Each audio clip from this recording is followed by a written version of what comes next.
You are a medical doctor and a specialist in health and longevity and the founder of Pure Clean Performance. So, welcome to Modern Healthspan, and thank you so much for joining us today. Yeah, I'm excited to share with your listeners. Thanks, Richard. Th- Thank you, Dr. Cohen. So, Dr. Cohen, could you provide a little background on yourself and what led you to form Pure Clean Performance? Okay. So I got interested in health, and actually, it's a interesting story. I was sick one day. I think I was 15, and I was at my grandmother's house in Brooklyn.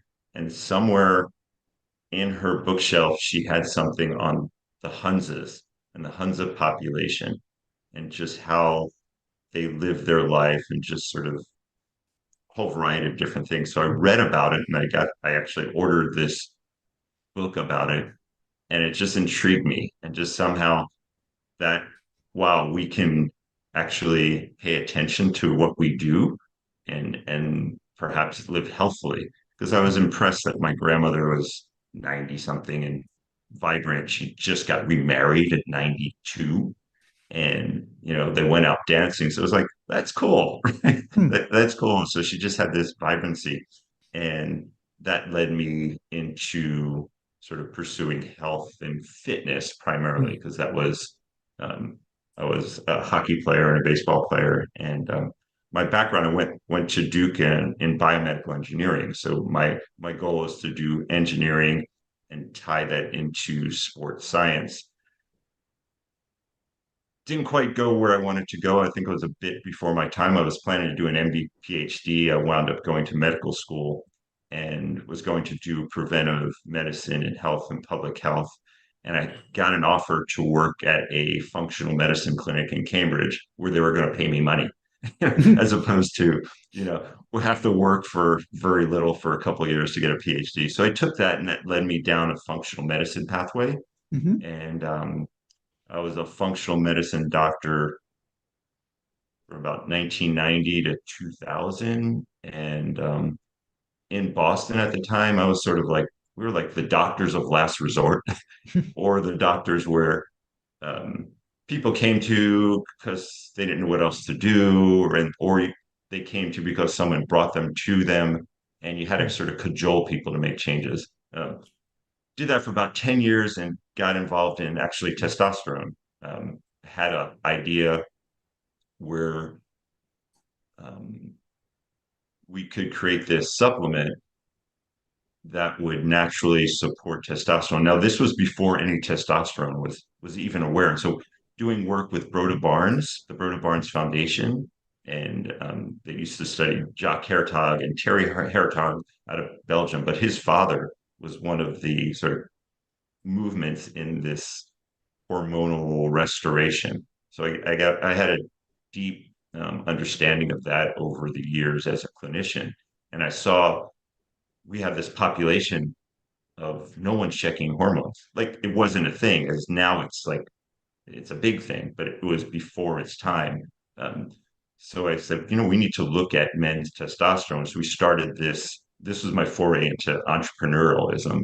As we started a company that was doing saliva hormone testing, and then we would lead them down a path of hormone restoration. We actually almost had two pharmaceutical companies interested in it. There's Watson, they were just coming out with the androgel and the testosterone patch because Viagra, like it's been around forever, but not really. It was only like 2001 that Viagra got released. So the idea that you can market to men at that time, it's 20 years, how much has changed? Something that would be good for their health, but didn't exist. So once Viagra came out, it opened up the market to say, oh, men's health, men's testosterone, erection problems are something we could deal with.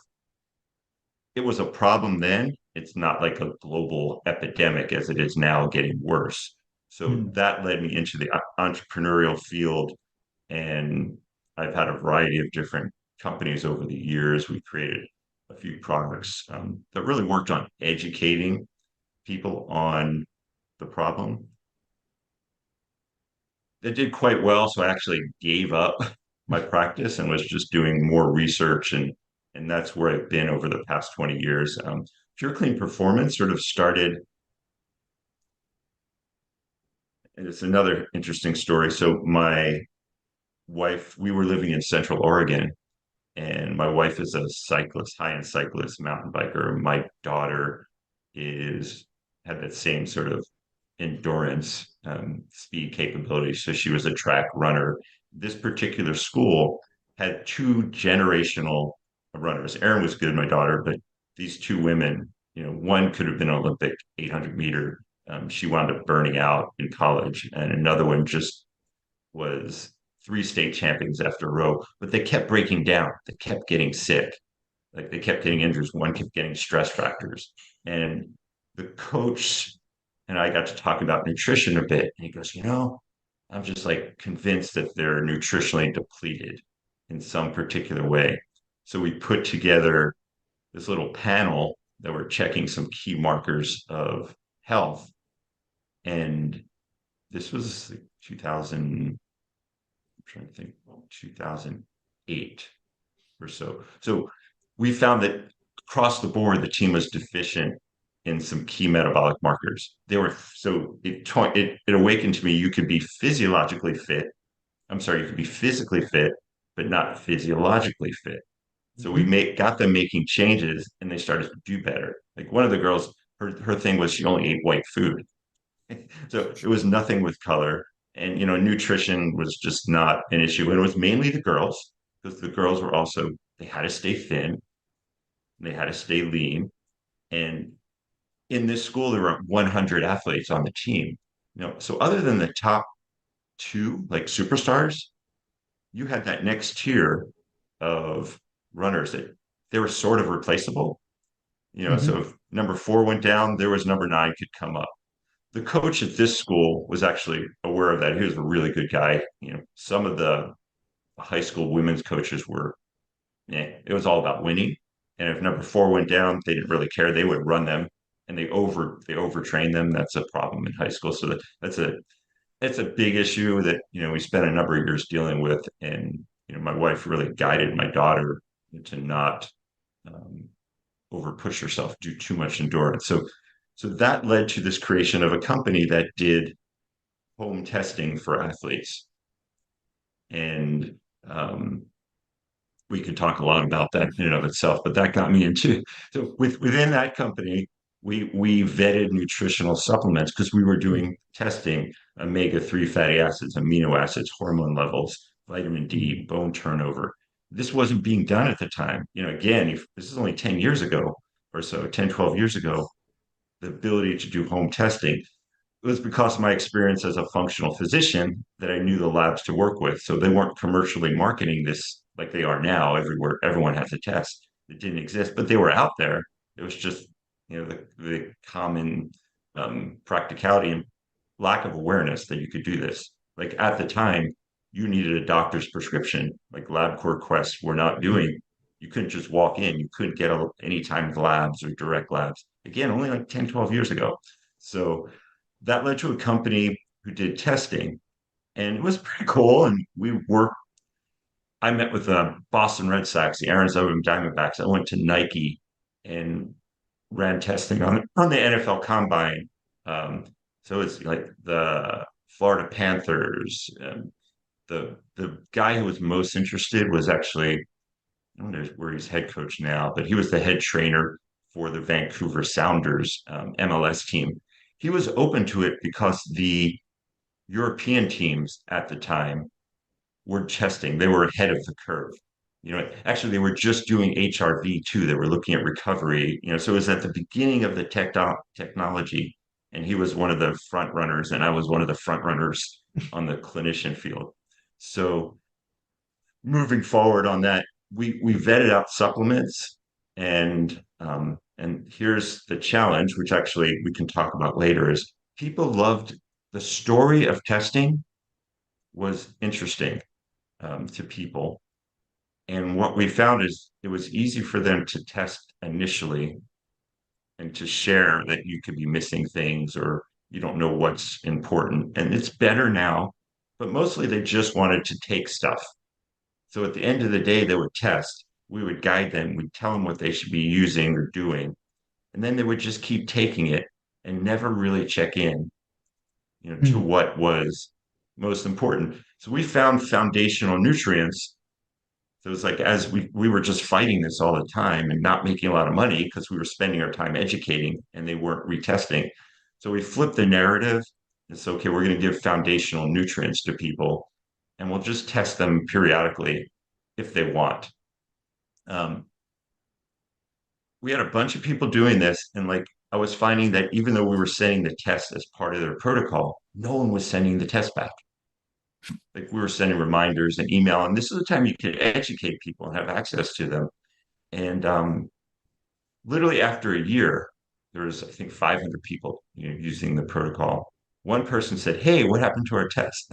And I said, "Well, we just stopped sending it because no one was sending it back." He goes, "Oh, okay." So it was an awareness of the Mm. challenge. So one of the products, which made me at the time say, "All right, you can't you can lead someone to water, right? But you Mm. can't make them drink." Right. So I said, I'll just flip it. I'm going to use my knowledge and we're just going to take the best of our nutritional products and sort of rebrand them and sort of share to people and just like give them what they want, but give them products of higher quality, the products that we've been using ourselves personally, the products that we were giving to some of the professional and higher end athletes. And that's what became Pure Clean Performance. It's modified over the years, but that's sort of a 20-year story, leaving out a lot of parts. Mm. But yeah, Yeah. so it's 20 years. Yeah. So we've been Oh. doing a lot of that. And, there was a foray in working at, my son was a college baseball player, and we worked with this. We've actually moved to Texas and worked with this pitching coach who at the time was sort of on cutting edge, but now all of his sort of disciples are sort of intermixed into the major league system.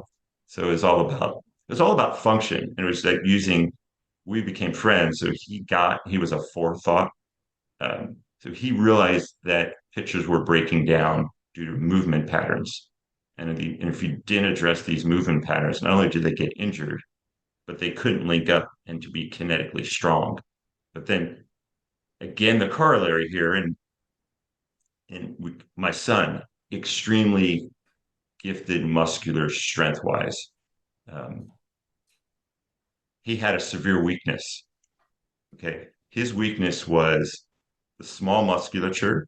He was so strong for his size. His small musculature in his shoulder was never strong enough to keep the head of the humerus sort of intact. So it would wobble. So he would get shoulder problems, which then eventually led to elbow problems. His other weakness, and we've looked genetically, he has a sort of a semi-recessive connective tissue problem. And I know more now, and if I knew what I know now, probably could have helped him. But his connective tissue could not hold up to his strength, so he had multiple surgeries, both his shoulders, both hips, labral tears. So he broke down. He had the physical capabilities, he had the strength, he had hand eye was off the charts, but his connective tissue, he Mm. couldn't continue after college. Um, in the same light for health, we can do a lot of things right, but if one thing is missed and it's overlooked or you're unaware of, that'll get you. And so that's sort of the moral Mm. of the story. But yeah, so Pure Clean Performance still exists, and it's a different market in the supplement field. So Mhm. now that, as you can sort of tell, and I always like doing something different. Mhm. It's to me as an engineer, it's like exciting to find a new path. And it's like if I can help carve out a new path, and if everyone follows, I'll go find something else. It's just it's just more interesting. Yeah. Right. And um now the longevity space has sort of opened up, and that's really been more of a passion, and that's sort of lifespan Mhm. is to me one of the greater challenges, right? One of the greater puzzles that we can figure out. Healthspan, it's okay. So I've been doing that for a long time. It's not that it's easy, but I think if we really all sit down, most of us know the things we need to do that are going to dramatically improve our function over the years. We just need to be careful about the thing that's going to kick our butt, right? The weak link in the chain. And that's the thing that people overlook. But after that, it's like, I don't know, the chance of making it as a male to 110 is really, really low. Mhm. Maybe we make it to 100 functionally. So my mission is, how do we get past 100? How do we live youthful longer? Because there's so much more we can do. And Struggling to juggle end of year commitments and festive fun. Between work deadlines, family gatherings, and the endless gift hunt, maybe it's enough to make anyone want to hibernate until January. Do you want to remain focused and calm during the holiday season? Remember how our bodies sometimes go into fight or flight mode when things get intense. That's great for escaping a hungry bear, but not so good when it comes to navigating the holiday madness. That's where Bioptimizer's Stress Guardian comes in like your personal holiday friend. This unique blend of 14 adaptogenic herbs helps regulate your body's natural stress response, supporting both mental and physical well-being. To get a head start on your holiday stress, visit stressguardian.com/modern and use modern10 for 10% off your first order, which comes with a risk-free 365-day money-back guarantee. Let's enjoy a stress-free holiday season together, and thank you for your support. So one of the things that we do, and this is really a health span thing, although I suspect like you need health span to reach lifespan as well, is we're told we need to exercise, and like exercise is important, and also retaining muscle mass is important.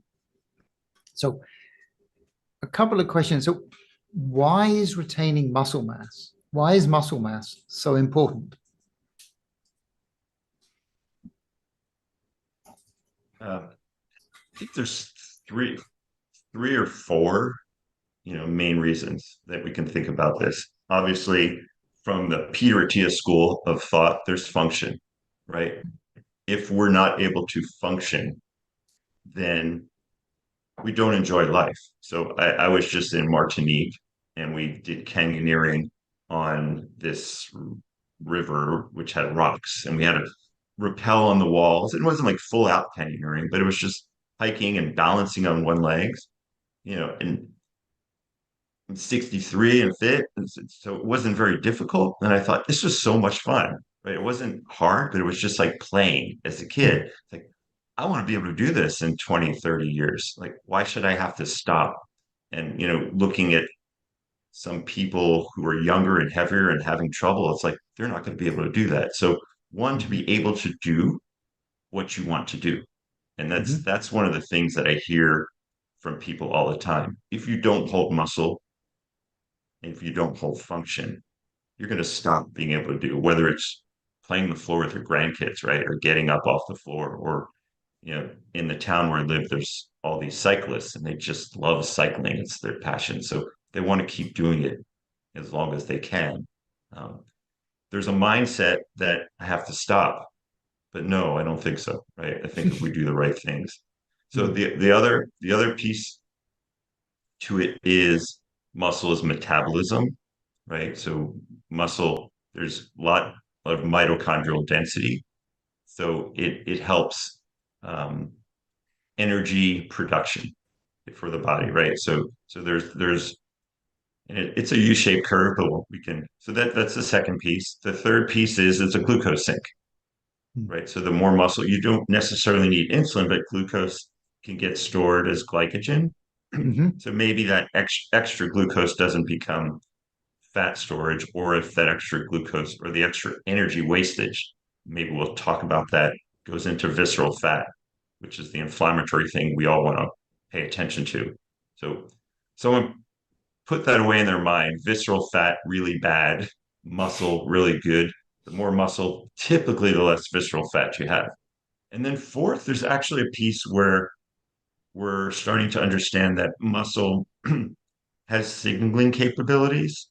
So there may be a piece that muscle controls some immune function as well. Oh, and then the fifth piece would be an amino acid storage sink. So 50% of the protein is stored in our body. Not that we ever want to get to this, but if you're sick at 80 years old, you have immune senescence and you're someone who gets a pneumonia that when you were 20 would have lasted 2 days and now you're 2 months. And I saw my father go through this. It's like he had a little bit more muscle, always active, and I think without that, he may not have recovered. So he lost a lot. Mm, If people who went through COVID who were sick for a week, right? I had the virus, I lost 10 pounds, right? Gained it back on. But if you were low to begin with and you didn't have that resilience or that storage when you went into this severe catabolic state, you may not make it out. So think of that muscle that you need to catabolize, you know, to address an illness, which is one of the things that are going to get us at some mm, point, right? Vascular disease, cancer, um, immune senescence. It's a protective, it's a little bit more of a shield of armor. So that's a good way to think of muscle. You know, I don't think I missed anything, but maybe probably did. yeah. But, I mean, it protects you against falls, but that would kind of come into Oh, the there you number go. one. Yeah, yeah, yeah. The get number one, right. That's probably the fourth thing is accident, right? But that's ties into falls as well. Correct. Yeah. So is it just quantity, or is there a quality component of muscle as well that we need to be thinking about? I think if we go back to those five sort of purposes or five or six purposes, I think we want both, right? We want to have sufficient muscle so we have a sink for glucose, but we also want muscle that's going to be functional. So it's I'm an analogy guy, so you can be, massively big bodybuilder who can't do anything, right? They're huge. They may not even be able to move a lot of weight. Go to a power lifter who's big, but not as sort of big, just super strong, and then go to a gymnast, right? Go to a 13-year-old Olympic gymnast who doesn't have a lot of muscle mass, but oh my God, right? They can do an iron cross. Mm, So I think there's both ends of that. We want to be strong. We want to be resilient. We want to have enough muscle that we have a reserve. But I think too much muscle also is requiring too much energy to mm, maintain, right? So it's right. It's like having this big house that you need to have lots of people, take care of.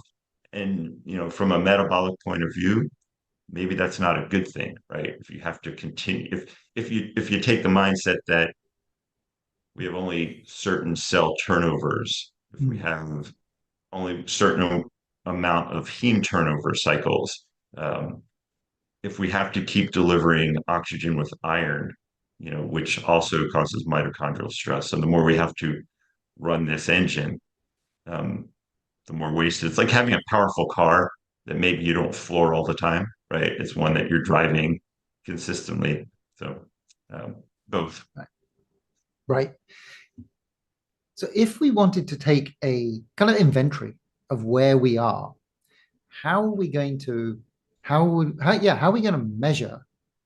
What are we going to look at? We're going to look at strength, we're going to look at muscle mass, grip strength, um, free fat mass. What should we look at to determine where we are? Um, couple ways to think of that. Let's start with technology, right? Hmm, So there's a variety variety of technology. We could go as simple as a tape measure, right? No, we can go as simple as a photograph. Take a hmm, photograph of yourself now. Look at where you were when you were 28, right? Pretty clear of change in muscle status. So that's the most simple thing to do. The next step is a tape measure, bicep, chest, thigh, upper thigh. That's also a way to monitor and track. Moving up the scale, right, you can do a DEXA scan. Um, Problem with DEXA scans are they don't pull out skeletal muscle, right? So they actually have a component that is not skeletal muscle. So when you get a DEXA scan for muscle, it's not skeletal muscle. It's like total lean body mass. Um, Mhm. so that can have errors to it. There's two sort of gold standard is an MRI. You can actually do an MRI, and there's a reason to do MRI. MRI is not going to be something that is going to be good for the masses. At least it could be because you could get an MRI. Price of an MRI could be $150 if it were scaled out and centers had a lot of people running through it. The MRI gives you precise calculations of your muscle mass. But even more important, is sort of a side, when you look at muscle, you can see if you're becoming marbled. And this gets to the Mm. visceral fat. You can actually look at the MRI and see if fat is sort of taking over that muscle. And if we talk about what happens as we get older, why we're not stronger, we don't have muscle density. And we've looked at MRIs in high-end athletes who have no fat and they look just super lean. There's no fat in there versus someone who may look big. You just see lots of fat. And if you want to motivate someone, have show them their MRI of their muscle. They look like a tenderloin, and it's motivating to change. The A new test that's coming on. I don't think it's not released commercially. Is by William Evans, who's sort of one of the fathers. I think he's the father of sarcopenia. He's at Duke and Berkeley. It's called deuterated creatinine. So there's a creatinine turnover. Most of the 98% of creatine, is stored in the muscle. Okay, creatine then becomes creatinine, and you can look at a 24-hour turnover. There's problems with that assessment. They realized if they used deuterated creatine, and gave it to people, they'd have a marker, and then they can measure a 24-hour urine, and you would see 99% correlation to how much skeletal muscle you can do. And at some point, it's under IRB, should be quite inexpensive. So you take this drink and you collect your urine, and you'll have an exact measure of your marker. Maybe less important for us, because I think we can be pretty close. It, more important for studies, right? And when you're Mm. looking at lots of people where a significance of 10% could throw off the whole, um, you know, result curve. I do like, though, for anyone doing anything, and we had talked about impedance testing, and I don't. It's typically, again, it can be more reliable, consistent as opposed to accurate. So it's more accurate than precise. If you do the test in the same way with the same Mm. hydration, the same time of day, you'll be able to see changes. That doesn't mean that change is precise to what you have.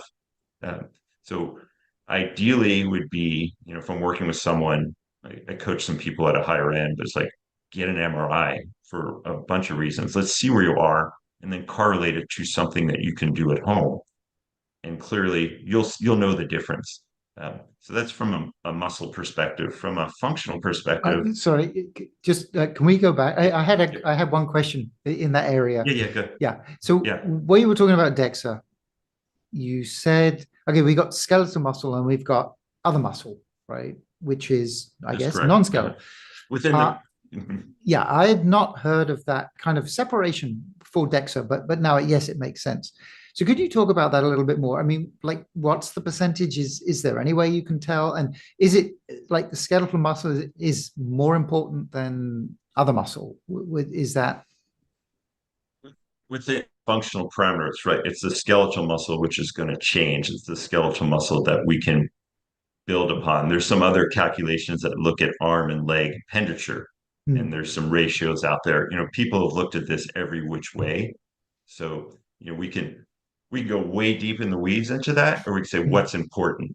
And, for the purpose of maintaining, what's the muscle that declines? It's the skeletal muscle. It's the one that doesn't get used. It's the one that we can really change.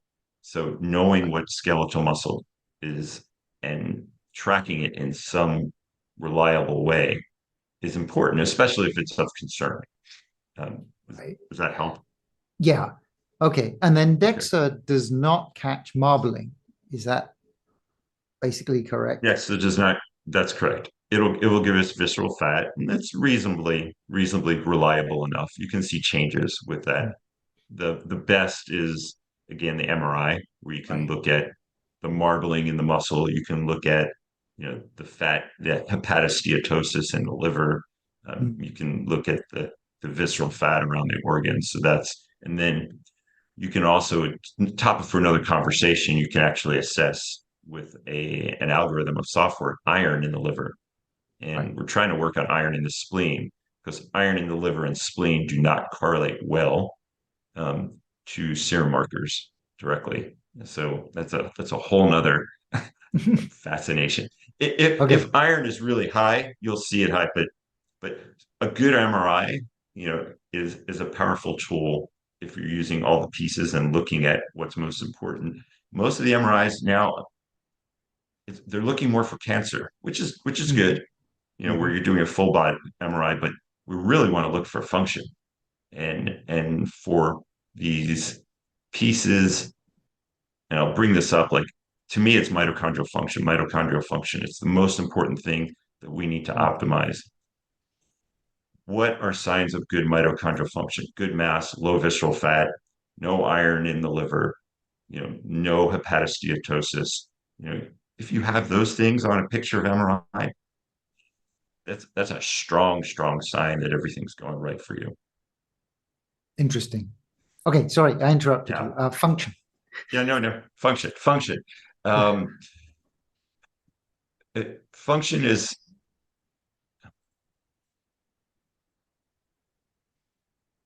clearly there's three things, and I'll refer to what Peter talks about. There's function, right? Mm. Function in the regard to function. Can you stay in a squat, right? Can you hang from a bar? Can you do a deadlift with your a certain amount of weight so many times? Can you do a farmer's carry, right? Are you able to lift something over your head? So that's function. So we also pick, can you balance?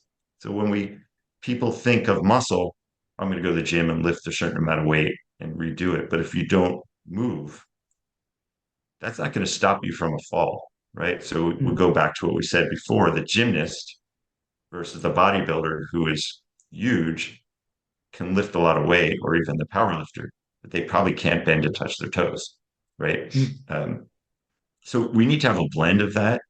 So partly for the functional part, typically it's good to work with. There's some things you can do functional strength wise, and then there's functional movement. As we were talking, um, working with pitchers and baseball players, there's a lot of dysfunction. And by doing a screen, such as some of the things that knees over toes, Kelly Starrett is another good guy. There's functional movement screen by Gray Cook.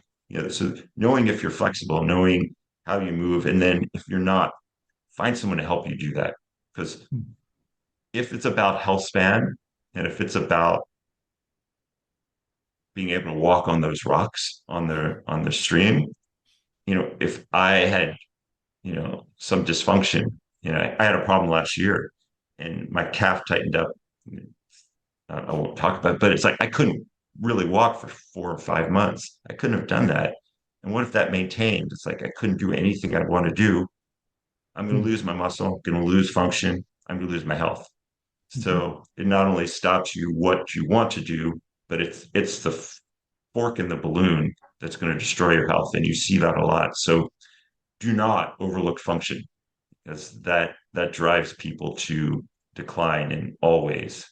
So that's important. And then the thing that we work, one of the I consult for a a longevity company that does a lot of high-end screening in Healthspan, and work with some high-end clients and corporations, and they they see poor functional movement, and like people aren't aware of this, and that's it's really important. And the other thing is they start to lift, they go to the gym, they don't keep track of what they're doing. And coming from engineering, if you can't measure it, you can't improve it. So if you're going to be doing some strength training, you need a logbook, you need a piece of paper, you need to know that last Tuesday when you worked out, you did 2 sets, and on that second set, you did 10 reps. So today, if you did 9 reps, you got to ask yourself, why? What did I do? Am I overtrained? Did I not sleep? Why am I doing worse than I did last week? If you're training correctly, you should improve at least 1 rep a time, because that's the hormonic effect. Your body had a challenge, it got strong, it it whatever that challenge is, we could talk about some ways to trick that. It got stronger, it recovered, and you went back again, Mhm. and you could do a little bit more. And one of the clues for me, and it's interesting, is I have a leg and an upper body workout. I do biceps last. That it's like there's five sets, 5 different exercises of upper body. I know if I'm either tired or a little bit overloaded for whatever reason. When I get to biceps, since it's a smaller muscle, I can work my way through lat rows. I can work my way through pull downs. I can work my way through bench presses, and I'll feel like, this maybe not be as good a day, but I'll always get one more on those. But when I get to biceps, and if something's off, I'll fail. Like, I'll fail by 2 or 3 reps. And it's like, okay, like, and I'll adjust on that. So that's my throttle marker. And it's funny, none of the leg workouts, but it's just the smaller muscle Mm. is the one to sort of, say, hey, something's not quite right. So you can't improve it. So please track, have something written it down. You can't just go to the gym and just throw some weights around and expect to get better and have a consistent gain. And if you want to know you're getting stronger, then that's a key. Have a functional marker. So I'll do. I stopped doing it, but working your way up to a deadlift, a carry, right? And it's not part of the workout, but it's my last thing. Is I'll do a farmer's carry and 90 pounds in one arm, and I'll hold that, and I'm working to get up to 60 seconds again. I used to do that 5 or 6 years ago, but I'm close again. So I'd stop, Mm. I declined, but I'm coming right back up to it. So it's like, okay, and that I feel good that I'm not declining over time and actually improving over time. So there's your Mhm. strength piece to it. Right. Okay. So I should have asked before, but if we were going to pick two or three of these things that you want to measure to kind of, so those are the general things that we're looking at. But if we want to pick Yes. something like for the DEXA scan, like what percentage does your lean mass want to be, or like how long do you want to do a hang, or so I guess just two or three metrics that people would want to be. What kind of target would we go for? Visceral fat would be probably your biggest one. Mm-hmm. Visceral fat, ideally, you want under 1 pound, and that's a strong marker. Mm-hmm. So 1 pound visceral fat. Lean muscle, or skeletal muscle. There's so many different variations of that. I think it's going to be a percentage of. We're looking at, right. So fat-free mass. Mm-hmm. So you want fat percentage of 15%, 12 to 15, 12%. What your skeletal muscle is, off the top of my head, trying to think of that number. I can't think of it right now. That's fine. Yeah, yeah, yeah. Can't think of what your skeletal muscle is, but ultimately there's some ratios with your upper and leg, arm Mm. and leg measurements. I'm typically, the reason I can't think of it is I typically don't look at it. I Right. look at just where they are, where their visceral fat is, and then if we're doing an MRI, we'll get that number, and then we just improve it. Because the goal is where you are is where you are. Mm-hmm. The job is Right. just, can you maintain it, or can you improve it? And then the challenge is, how much energy do you want to spend on improving it? You can't, we can't do it all. And I know it's, a question we can talk about if you want a little bit in a little bit. It's like, how do you address these problems and what goes wrong and why people can't achieve what they want to achieve. So it's part of that piece. So you really need to focus. If you're going to be anabolic Hmm.